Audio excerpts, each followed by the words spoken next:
సహకారం dredging corporation MD captain Divakar రాబోయే 5 ఏళ్లలో డ్రెడ్జింగ్ కార్పొరేషన్ ఆఫ్ ఇండియా వార్షిక టర్నోవర్ 3,000 కోట్లు చేర్చడమే లక్ష్యంగా నిర్దేశించుకున్న సంస్థ ఎండీ CEO కెప్టెన్ దివాకర్ చెప్పారన్నట్టు వార్తని హైలైట్ చేశారు.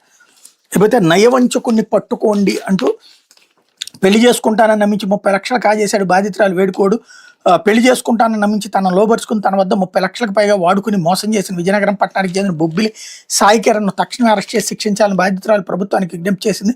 హైదరాబాద్ ప్రెస్ క్లబ్లో శుక్రవారం మీడియాతో మాట్లాడుతూ 2 ఏళ్ల క్రితం తాను ఉద్యోగ నిమిత్తం చెన్నై వెళ్ళగా సాయి కిరణ్ పరిచయం అయ్యాడని చెప్పింది. తనకు పెళ్ళై ఒక కూతురుందని భర్తతో వేరుగా ఉంటున్నానని చెప్పిన పెళ్లి చేసుకుంటానని నమ్మించి శారీరకంగా తనకు లోబర్చుకున్నాడని ఆరోపించింది. 2 ఏళ్లు మణికొండలో లివింగ్ రిలేషన్షిప్లో ఉండి తన నుంచి 30 లక్షలకు పైగా తీసుకున్నాడని బాధితురాలు తెలిపింది.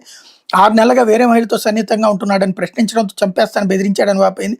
సాయి కిరణ్ అరెస్ట్ చేసి న్యాయం చేయాలని బాధితురాలు విజ్ఞప్తి చేసింది అన్నటువంటిది హైలైట్ చేశారు. అయితే గొంతు కోసి ఇంటి ఆవరణలో పూర్తి చేసి వివాహేతర సంబంధాన్ని ప్రశ్నించిన పాపానికి అగ్నిసాక్షిగా తాళిగట్టిన భర్తను ఇల్లాలు విచక్షణారహితంగా హతమార్చింది.